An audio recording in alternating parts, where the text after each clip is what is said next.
है आचार्य? पांचाल नरेश द्रुपद तो इस व्यूह को तिनके की तरह तोड़ते हुए आगे बढ़ रहे हैं। भूल गया मेघराज कि मैंने और इसी द्रुपद ने मेरे पिताश्री के आश्रम में इस चक्रव्यूह का अभ्यास किया था। तो अपने मित्र को रोकने के लिए कोई अस्त्र, कोई शस्त्र है आपके पास? अब तो केवल एक ही अस्त्र है और एक ही शस्त्र दुर्योधन। जयद्रथ!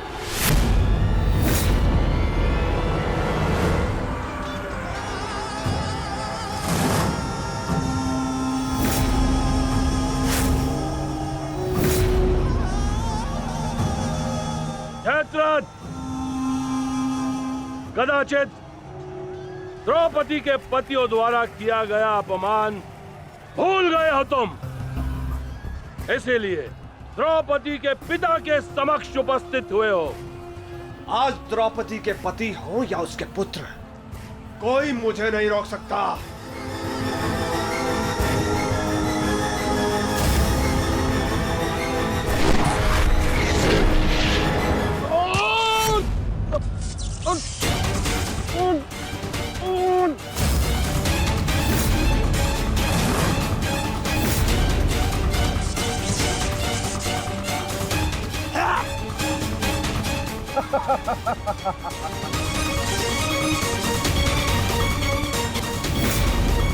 आगे बढ़ो पांडवों, अन्यथा अपनी सेना का विनाश देखो।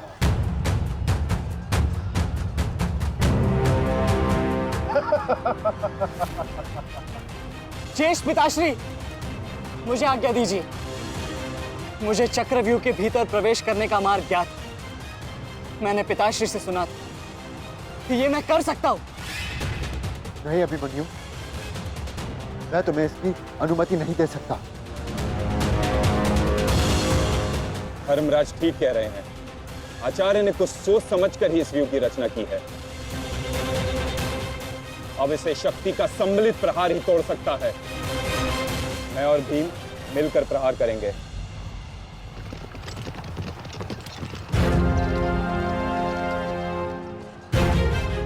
देखिए ने मामा श्री, धृष्टद्युम्न और भीम स्वयं आक्रमण कर रहे हैं।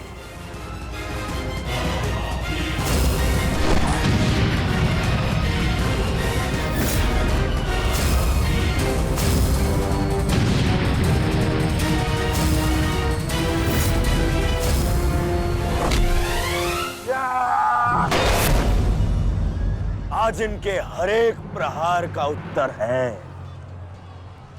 जयद्रथ।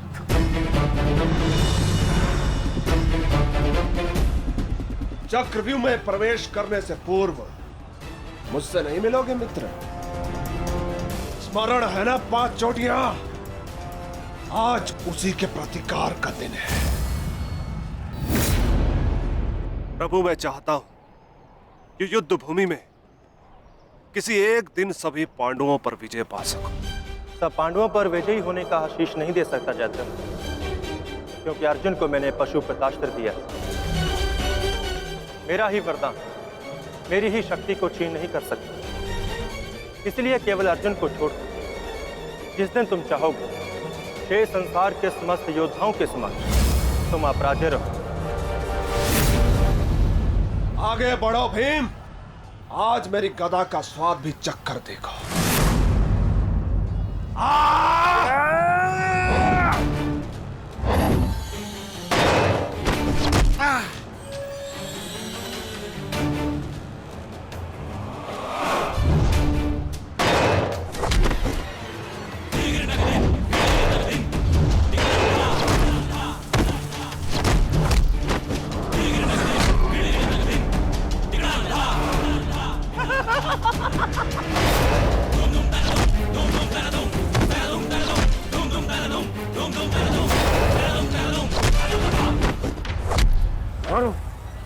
मारो से।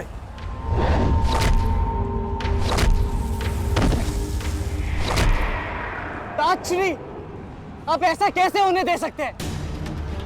ताक्षरी भीम और मामा दृश्यद्युम्न में शक्ति है, परंतु चक्रव्यूह को शक्ति से नहीं, युक्ति से तोड़ा जा सकता है। मुझे आज्ञा दीजिए। नहीं पुत्र, भविष्य के लिए वर्तमान को दांव पर लगाया जा सकता है, परंतु वर्तमान के लिए भविष्य को खोया नहीं जा सकता।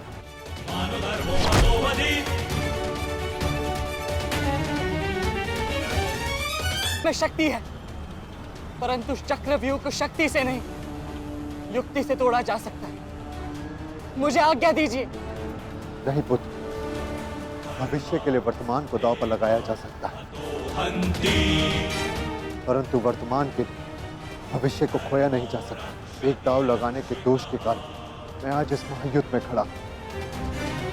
मैं दूसरा दांव नहीं लगा सकता अभिमन्यु। परंतु आज यदि चक्रव्यूह को तोड़ा ना गया तो हम ना केवल हार जाएंगे, बल्कि मेरे पिताश्री का सर भी झुक जाएगा। आपने वो दांव लगाकर सर झुकाया था और मैं ये दांव खेलूंगा अपने पिताश्री का सर ऊंचा रखने के लिए। मैंने उन्हें वचन दिया था कि युद्ध भूमि में शत्रु को उनकी कमी अनुभव नहीं होगी, और मुझे शत्रुओं को वीर अर्जुन के रक्त का तेज दिखाना है। इसीलिए आज्ञा दीजिए ताक्षरी, और फिर मैं अकेला कहाँ हूं? चक्रव्यूह में मेरे प्रवेश करते ही आप भी मेरे पीछे पीछे अंदर आ जाइए। मैं मार्ग बनाऊंगा और आप चक्रव्यूह को ध्वंस कीजिएगा। सोचिए मत, समय नहीं है ताक्षरी। आशीर्वाद दीजिए।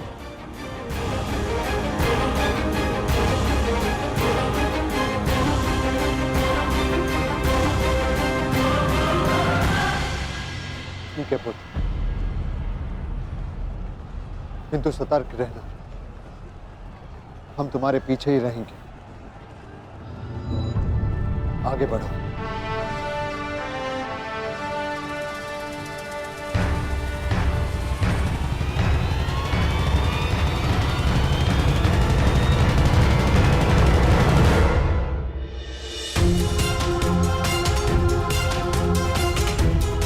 जाओ सही, जाकर सो जाओ, क्योंकि जीवन की हर रात्रि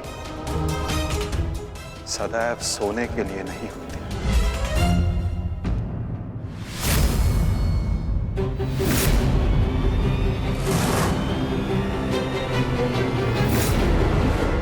मेरी सुरक्षा के लिए माता यज्ञसेनी का आशीर्वाद है मेरे साथ, और जब तक ये मेरे साथ है मुझे कुछ नहीं हो सकता।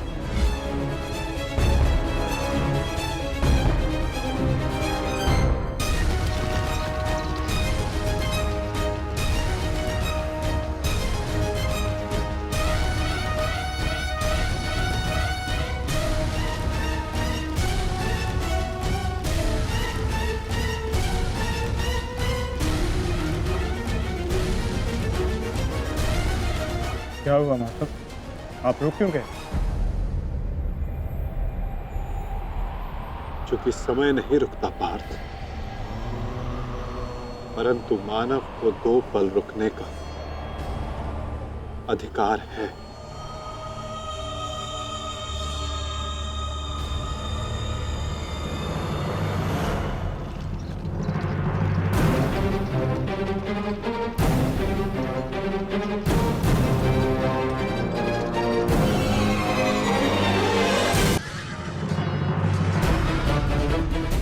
सारथी, आगे बढ़ो।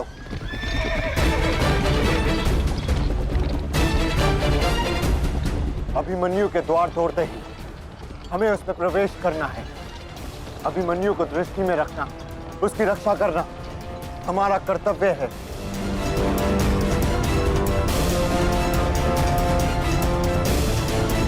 आ बालक, आ महारथियों, ऐसी मृत्यु देने से कि इसकी चित्कार उन पांडवों के हृदय को चीर देगी। और स्मरण रहे, सरल मृत्यु नहीं देनी है इस अभिमन्यु को।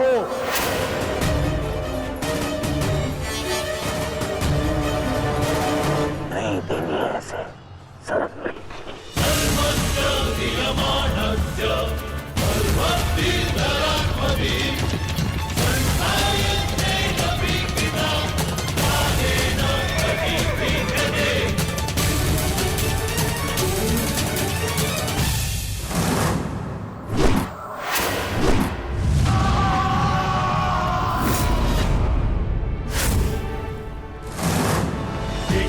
साक्षी, मुझे मार्ग मिल गया है। इससे पहले कि द्वार बंद हो जाए, आप शीघ्र ही मेरे पीछे आइए। सारथी, शीघ्रता करो। शीघ्रता करो सारथी, शीघ्रता।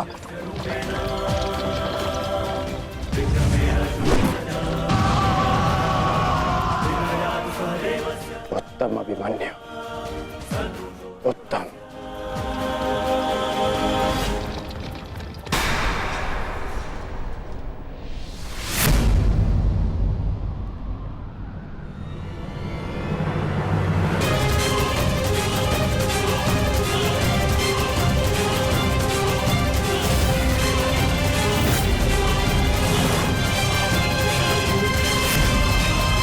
एक बार तुम्हें क्षमा कर दिया था, किंतु अब नहीं।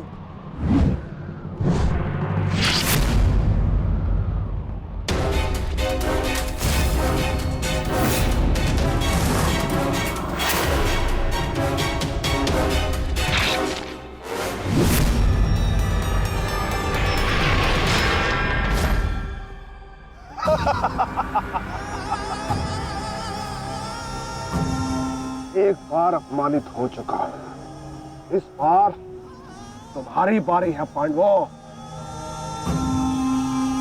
महादेव का वरदान सफल रहा। आज इस युद्ध भूमि में केवल मेरा शासन होगा, मेरा। केवल अर्जुन के अतिरिक्त कोई मुझसे जीत नहीं पाएगा पांडवों। और आज सिर्फ एक ही मृत्यु होगी।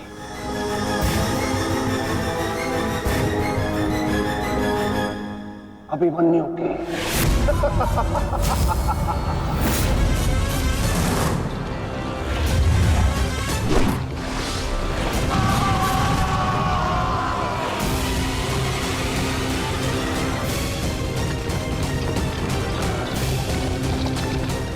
एक चक्रव्यूह तुम्हें पराजित करने के लिए नहीं है मूर्खों।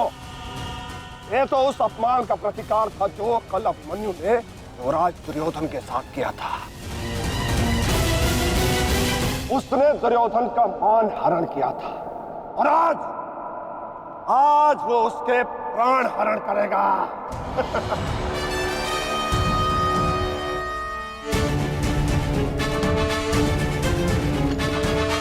अभिमन्यु, लौट आओ, ये षड्यंत्र है। न्यायानाम अधिकाराणाम राम्यर्थम साम्राज्यर्थम। न्यायानाम अधिकाराणाम राम्यर्थम साम्राज्यर्थम। व्यू के भीतर प्रवेश करना जितना चुनौतीपूर्ण है, उतना ही चुनौतीपूर्ण उससे बाहर निकलना भी है। और यदि बाहर निकलने का मार्ग मनुष्य को नहीं पता, तो उस मनुष्य का अंत निश्चित है।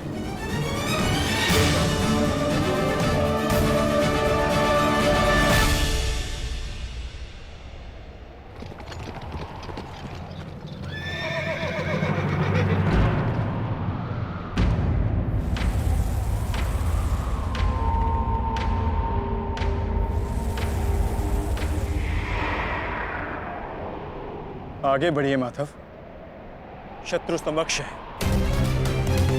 हाँ पार्थ, ठीक कहा तुमने। एक योद्धा के लिए आगे बढ़ने के अतिरिक्त और कोई मार्ग नहीं। वापस आओ अभिमन्यु, लौट आओ, व्यू में प्रवेश मत करो।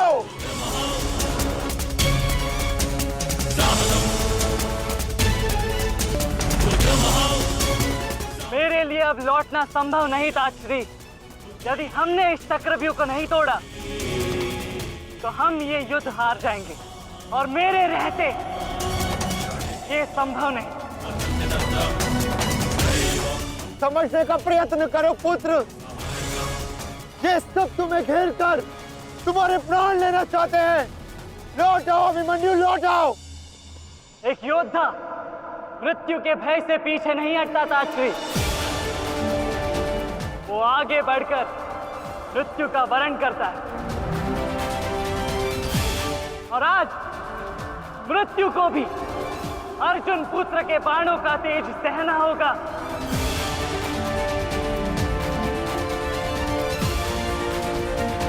मैं इस चक्रव्यूह में आया हूं ताकि पांडवों का सर गर्व से उठा रहे। और विश्वास कीजिए ताश्री, यदि मेरा सर भी कट जाए तब भी आपका सर गर्व से उठा रहेगा।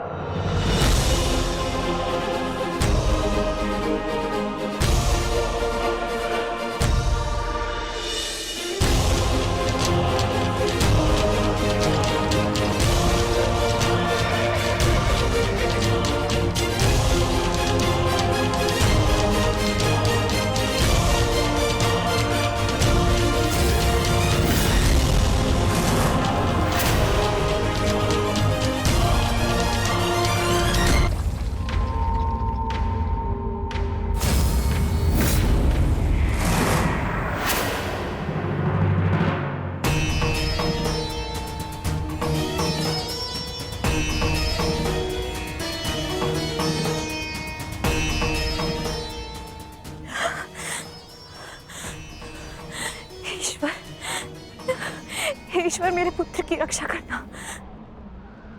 आओ आओ अर्जुन पुत्र आओ, तुम्हारा अपने इस मृत्यु व्यू में स्वागत है।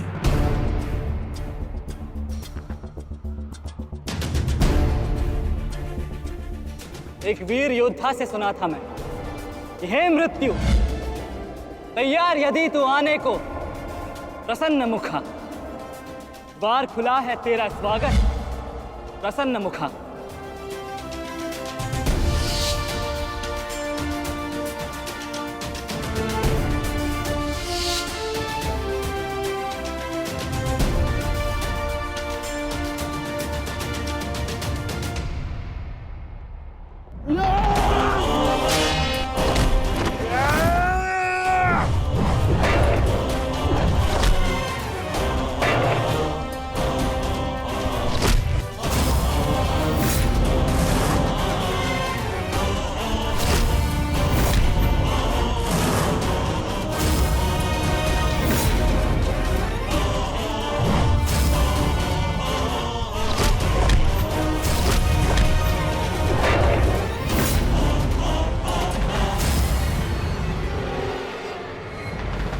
चाहूं तो तुम्हारा और बाकी तीनों पांडवों का इसी क्षण अंत कर सकता हूं मैं,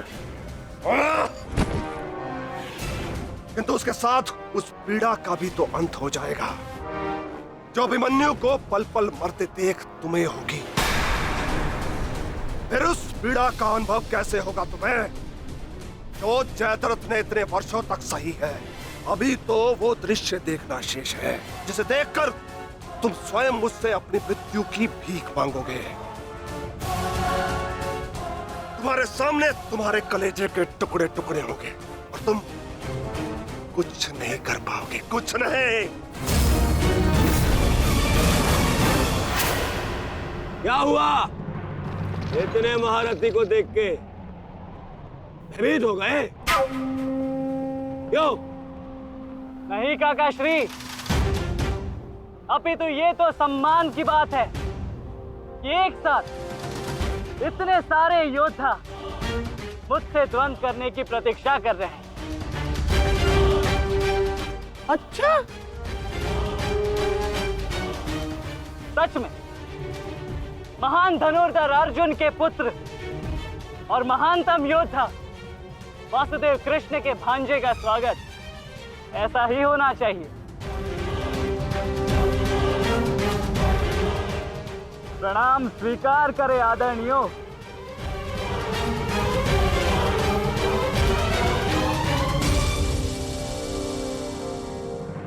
अपनी सीमा में रहो बालक। जितना कम अपमान करोगे उतनी ही कम पीड़ादायक मृत्यु मिलेगी तुम्हें। जितना जीवित रहूंगा उतनी हानि करूंगा, क्योंकि मेरी श्वास ही मेरा अस्त्र है। और जब तक मेरी श्वास चलेगी तब तक यमदेव तांडव करेंगे।